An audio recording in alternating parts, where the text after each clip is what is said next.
शीत युद्ध क्या है? शीत युद्ध को समझने से पहले एक कहानी समझिए कि शीत युद्ध कोई युद्ध नहीं है, यह विचारधाराओं का खेल है।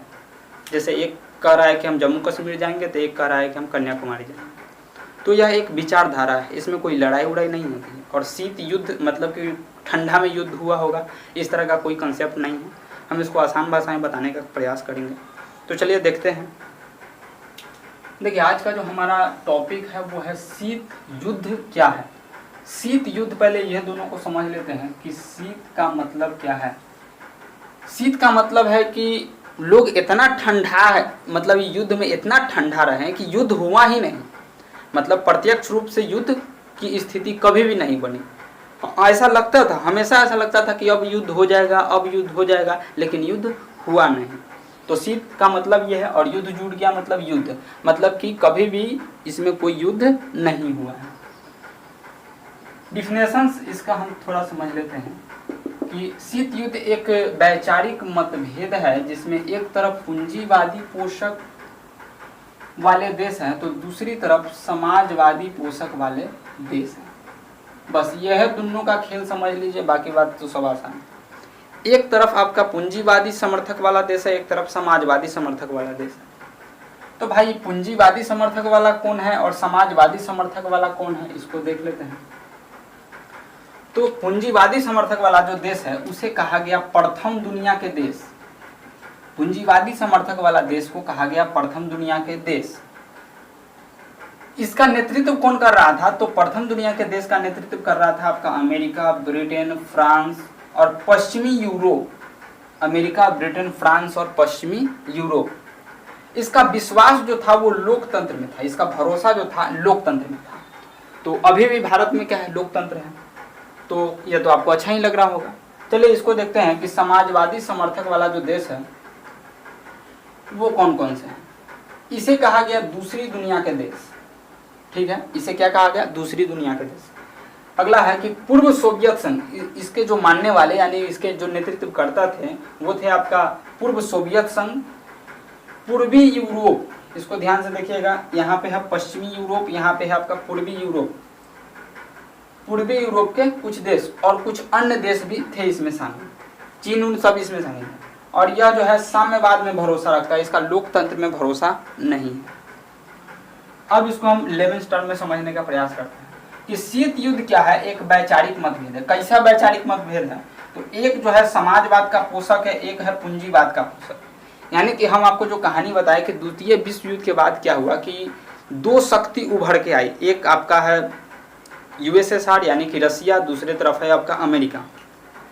अब इन दोनों में होड़ लग गया कि हम बेहतर हैं तो हम बेहतर हैं। बेहतर किस रूप में? तो सामाजिक, आर्थिक और राजनीतिक रूप में बेहतर कौन से सिद्धांत है? ये लोकतंत्र बढ़िया है कि साम्यवाद बढ़िया? बस इसी का होड़ था।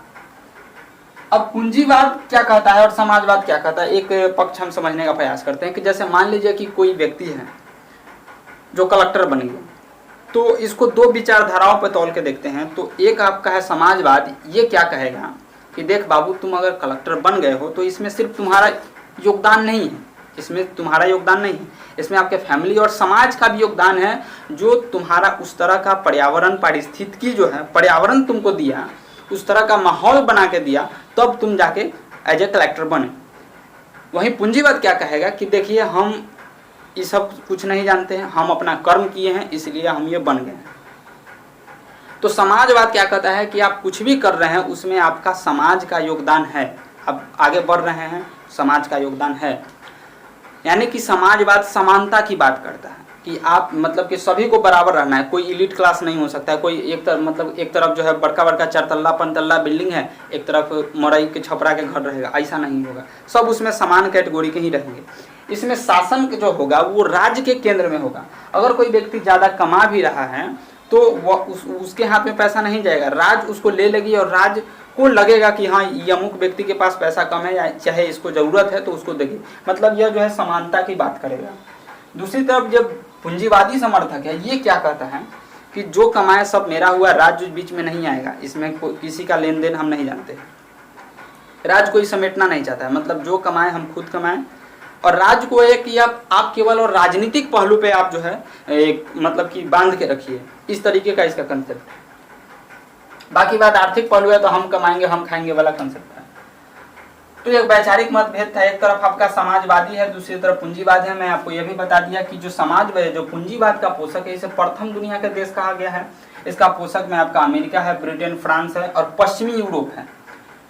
जैसे कि आप इस तरीके समझिए कि पूरी दुनिया है, ये दुनिया पूरा दो खेमाएं बट गया, इसे द्विध्रुवीय कंसेप्ट आता है। इसके बाद मैं आपको अगर कंटिन्यू रहा तो मैं बताऊंगा भी।